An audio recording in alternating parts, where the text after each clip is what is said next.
వృశ్చిక రాశి వారికి ఈ ఆంగ్ల సంవత్సరము మరియు ఉగాది పండుగ నుంచి ఆదాయ వ్యయాలను ఒకసారి తెలుసుకుందాం. ఒకవైపు అర్ధాష్టమ రాహు పంచమ స్థానంలో శని భగవానుడు సంచారం చేయనప్పుడు వీరి యొక్క ఆదాయం 11, వ్యయం 5, అనగా వీరు 6 రూపాయలు మిగిలించబోతున్నారు. ఎన్నో సంవత్సరాలుగా మీరు పడుతున్న శ్రమకు ఈ సంవత్సరం ప్రతిఫలాన్ని పొందబోతున్నారు. ఎందుకు?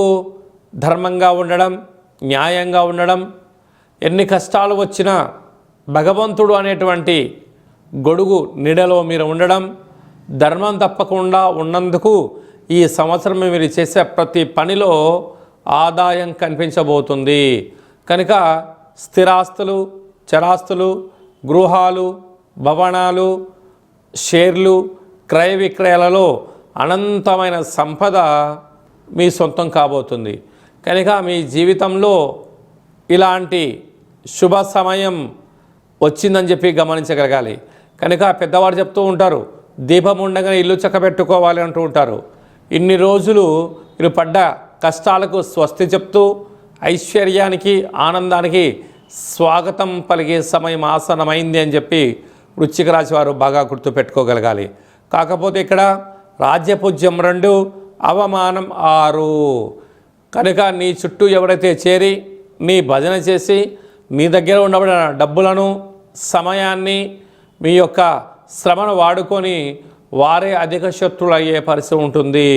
సమాజంలో ఆయన గతంలో అది చేశాడండి, ఇది చేశాడండి, ఇది చేయలేకపోయాడు, ఇది చెందలేకపోయాడు, ఈరోజు డబ్బులు రాగానే ఆయన అలా ఉంటున్నాడు, ఇలా ఉంటున్నాడని చెప్పి మీ పైన 4 నిందలు వేసే పరిస్థితి ఉంటుంది.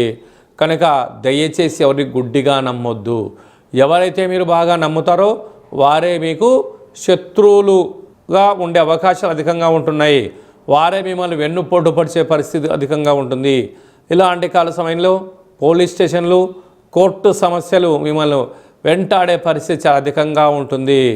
కనుక ఈ వృశ్చిక రాశి వారు సంపూర్ణంగా ఏదైనా ఒక పని చేసేటప్పుడు 1కి 100 సార్లు ఆలోచించగలిగినట్లయితే మంచి కాలం అని చెప్పి మీరు గమనించాలి.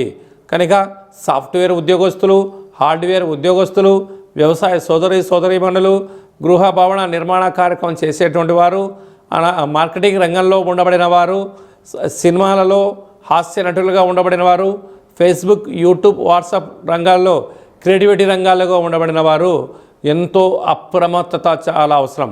లేకపోతే ధనం మంచినీళ్ళలాగా ఖర్చు పెట్టించడానికి అనేక మంది శత్రువులు పొంచి ఉన్నారు.